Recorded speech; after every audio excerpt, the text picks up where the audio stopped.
En este último bloque del programa vamos a tener la grata presencia del doctor Marcial Paucar Chapa. Él es fiscal supraprovincial anticorrupción del Ministerio Público y además miembro integrante del equipo especial que ha sido caracterizado en estos últimos meses precisamente por la labor que viene realizando y donde encontramos a importantes fiscales del Ministerio Público como el doctor Hamilton Castro y por supuesto Marcial Paucar, a quien damos la más cordial bienvenida a Referente Jurídico. Muchas gracias. Marcial Paucar Chapa es un ya talentoso catedrático universitario que además ha publicado importantes textos de consulta doctrinaria en diversos ámbitos del derecho penal y conocedor ya eximio también al mismo tiempo del delito de lavado de activos y además por supuesto profesor de la Academia de la Magistratura. Vamos a conversar con él rápidamente en este bloque respecto del primer pleno casatorio 2017 que se llevó a cabo la semana pasada, el pasado 2 de octubre, donde se han tocado temas importantes que son de conocimiento y dominio de los miembros del foro y por supuesto también de la ciudadanía, y donde se viene discutiendo diversos temas importantes y donde resalta fundamentalmente este tema de la demostración del delito fuente para poder continuar con las investigaciones y arribar a una eventual sanción condenatoria en los delitos de lavado de activos. Dado que el doctor Marcial Paucar Chapa es conocedor sobre el particular y trabaja estos temas en el Ministerio Público, qué mejor referente entonces que su presencia. Doctor, ¿cuál es la posición institucional del Ministerio Público respecto del objeto de este pleno casatorio que se realizó la semana pasada? Muy bien, muchas gracias. La posición que tiene el Ministerio Público en concreto se ha subdividido para el pleno casatorio en tres. El primero de ellos sobre la autonomía del delito de lavado de activos. En segundo lugar, en lo que respecta a cuál es la gravedad que debe de caracterizar a los delitos previos para las operaciones de lavado de activos. Y por último, pero no menos importante, que es el estándar de prueba para el delito de lavado de activos.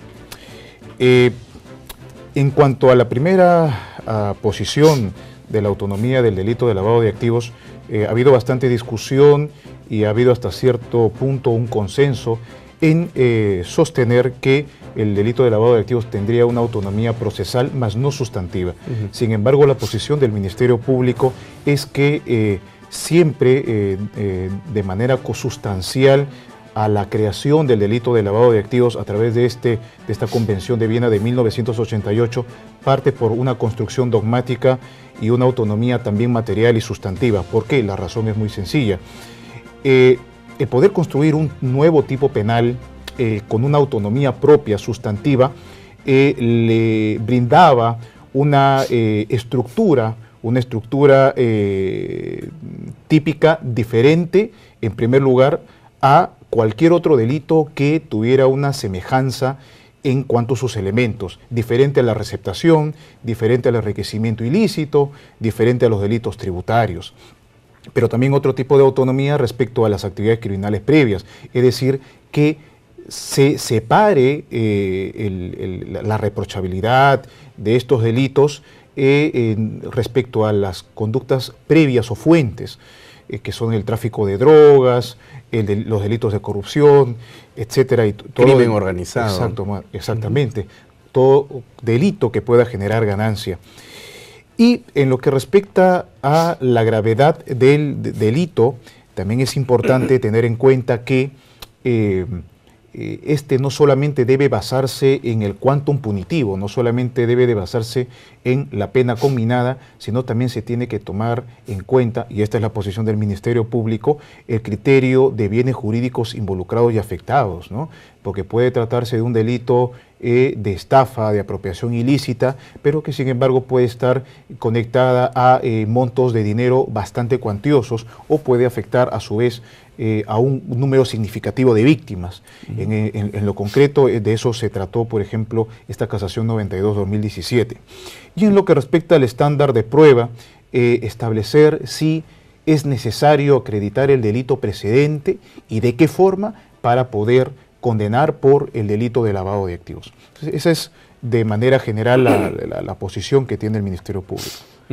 ¿Y cómo ha participado el Ministerio Público en este pleno casatorio?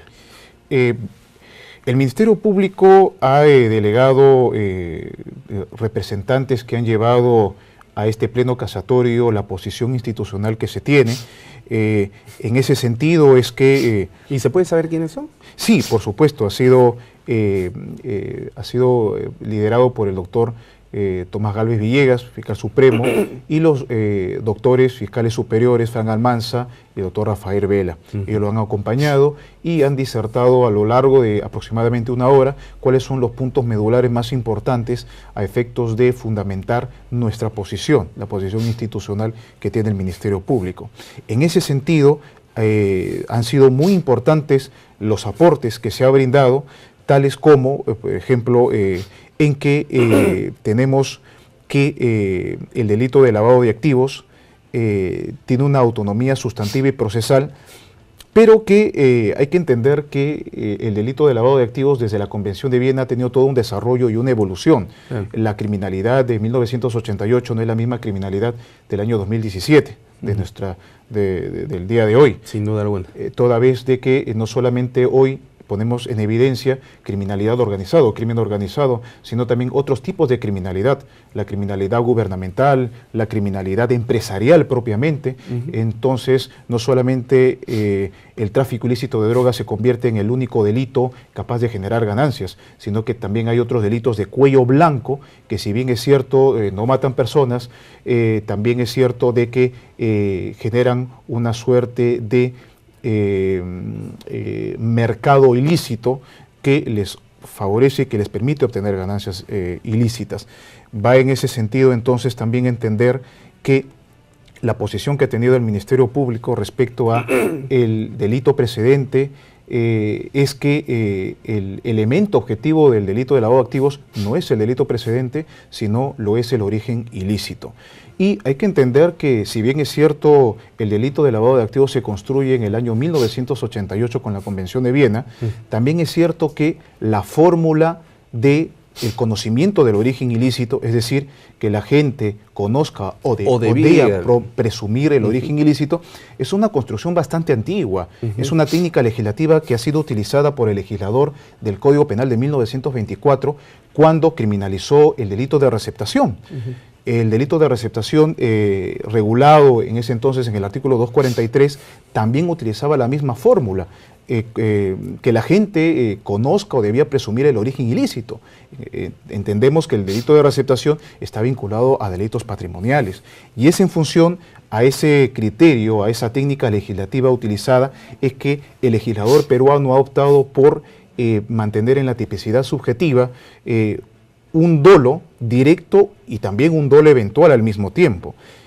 Es en ese sentido también que, por ejemplo, cuando hablamos de estándar de prueba, que no se debe de confundir acá la parte dogmática de la parte probatoria, justamente para poder hacer esta pequeña disertación, me ha agenciado de un número importante de sentencias de receptación y, por ejemplo, por lo menos en los últimos 10 años, todas las condenas por el delito de receptación y en ninguna de ellas los jueces han tenido la necesidad de, para condenar por receptación, haber tenido a la mano una sentencia condenatoria por algún delito patrimonial, sino que esto se construye en función a la prueba indiciaria. Es decir, la zona de venta, si es que la adquisición de esas autopartes se han hecho sin los papeles de aduana. Claro, y digamos, vamos a hacer una compra a la vieja Tacora o a la Cachina, que son lugares de reducción de autopartes y bienes robados.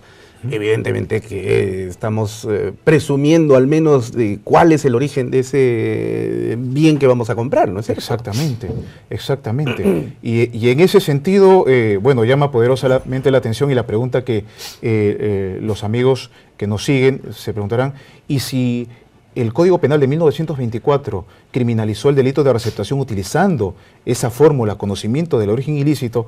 Porque desde 1924 no hay una discusión sobre el delito precedente en el delito de receptación. ¿Y por qué sí en el delito de lavado de activos? Y bueno, es importante destacar que el desarrollo de investigación, proceso y estándar de prueba que ha seguido el delito de lavado de activos ha sido bastante complejo. No olvidemos que el delito de lavado de activos es un delito de carácter transnacional, que involucra el sistema financiero, y además de ello, sumado a ello, nosotros tenemos un sistema económico informal, y eso dificulta de una u otra manera las investigaciones. Sin embargo, nosotros esperamos que en este pleno casatorio se puedan desarrollar algunos criterios de estándar de prueba, toda vez que el delito de lavado de activos no es un delito de desbalance patrimonial, es decir, se requiere algo más que un desbalance patrimonial, y ahí nosotros vamos a tener que recurrir pues a una serie de grupos de indicios que han sido establecidos por la Corte Suprema en los acuerdos plenarios 3/2010 y 7/2011, además de también tener en cuenta que el desarrollo jurisprudencial en nuestro país no solamente ha sido establecido por la Corte Suprema, sino también por el Tribunal Constitucional. Acá hay dos casos emblemáticos que vale la pena señalar, por ejemplo, y que tienen una vinculación directa con el problema de fondo, que es el conocimiento del origen ilícito o si se discute el delito precedente. El primero de ellos es el caso Alejandro Toledo, donde la defensa arguía de que había una investigación donde no se había especificado de dónde procedían supuestamente los activos por los cuales uno de sus familiares había comprado inmuebles, oficinas, etc. Sin embargo, ahí el Tribunal Constitucional estableció que había una vinculación directa entre la compra y el periodo de cargo o de investidura que había tenido este alto funcionario. Como presidente del Perú. Exacto, y en ese sentido es que estaba directamente vinculado a presuntos actos de corrupción. Es en ese sentido que allí establece que lo que se tiene que investigar es el origen ilícito, más no indicar, señalar, especificar, contextualizar un delito precedente propiamente. Otro caso emblemático también que revertió una investigación archivada fue el caso Nadine Heredia. En el caso Nadine Heredia, como nosotros recordamos, había un archivo y se discutía el ne bis in idem, y si es que los nuevos actos de investigación eran un nuevo caso o ya constituían una revisión de lo ya investigado. De lo ya investigado. En ese sentido, el Tribunal Constitucional desarrolló un concepto muy peculiar y muy importante, que es el de investigación defectuosa, deficiente. Y en ese sentido mandó a control interno, entiendo yo, al fiscal provincial y al fiscal superior que habían archivado esos casos. Bien. Ahora, llama sin embargo la atención, al menos por una curiosidad académica, que mientras el Ministerio Público presenta una postura institucional en estos casos, enviando a Tomás Gálvez, a Fran Almanza Altamirano, a Rafael Vela Barba al pleno casatorio, presentando una postura y una posición del Ministerio Público. Sin embargo, por ahí existan algunos fiscales que utilizan la famosa esta sentencia que se ha casado precisamente, la 92/2017 Arequipa, y que en uso de los argumentos de esa sentencia terminen archivándose algunos casos complejos de investigación. Entonces esto nos lleva a reflexionar sobre dos cosas. Primero, la presencia de Tomás Gálvez y los fiscales superiores que lo han acompañado en el pleno casatorio es una posición realmente institucional del Ministerio Público, o es la posición de Tomás Gálvez y de los fiscales superiores que lo acompañaron. Y segundo, ¿cómo afecta esta sentencia 92/2017 en las investigaciones que se encuentran en curso por delitos de lavado de activos en este momento? Muy bien. Respecto a la primera pregunta, es importante hacer una aclaración que el señor juez supremo, el doctor Tomás Gálvez y los... Fiscal supremo. Fiscal supremo, sí, y los señores doctores Fran Almanza Altamirano y el doctor Rafael Vela Barba, son destacados profesionales, destacados académicos. También es importante que esa designación ha precisamente sido importante para poder llevar una posición clara, con solvencia jurídica, a este pleno casatorio, que ha sido bastante importante. Es una posición institucional que ha sido llevada a este pleno casatorio con, digamos, por qué no decirlo, los fiscales más representativos que tiene nuestra institución. Y con la solvencia académica que además los caracteriza y que por son supuesto, conocidos, ¿no? De todas maneras, eso es la mejor carta de presentación que nosotros tenemos, y por ahí nosotros nos sentimos bastante respaldados que eso se haya llevado. Entonces, esa primera aclaración. Y segundo, respecto a unas supuestas consecuencias negativas que acarrearía todas estas en estas investigaciones emblemáticas que se acaba de señalar, hay que recordar ya que en el pasado han habido varios casos emblemáticos que se han archivado precisamente a la sazón de esta controversia, esta ambigüedad en el delito que gira en torno al delito precedente. Por ejemplo, en el caso de los Sánchez Paredes, una fiscal superior había archivado, no acusando en este extremo, sube en consulta por parte de la Sala Superior, y el fiscal supremo, al hacer una evaluación integral de los elementos de convicción, así como la subsunción y la calificación jurídica, determinó que debía de acusarse. Y finalmente, pues, si existe o no una responsabilidad funcional por parte de algunos fiscales que puedan archivar los casos, eso lo tendrá que determinar la autoridad administrativa y disciplinaria correspondiente. La Fiscalía Suprema de Control Interno en este caso. Así es, correcto. Bueno. Vamos a ver, entonces vamos a seguir esperando, porque de acuerdo a lo señalado por el juez supremo, el doctor César San Martín, anunció que después del pleno casatorio del pasado 2 de octubre se tendrían los resultados por lo menos en 3 semanas. Así es. Así que nos falta una semana más para poder conocer estos resultados, que definitivamente van a servir para el mejoramiento de las relaciones entre el Ministerio Público y el Poder Judicial en esta especial materia. Así es.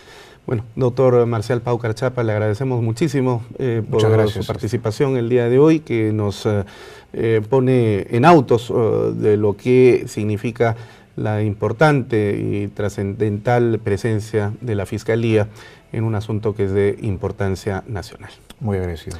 Bueno, y de esta manera entonces llegamos ya a la parte final del programa del día de hoy. En nombre del fiscal supremo Gonzalo Chávarri Vallejos, presidente además del Consejo Directivo de la Academia de la Magistratura, expresamos a cada uno de ustedes nuestra gratitud por seguirnos semana a semana a través de JNE-TV, el canal del Jurado Nacional de Elecciones, que nos permite llegar hasta vuestras pantallas. Con ustedes será entonces hasta la próxima emisión de Referente Jurídico. Muchas gracias.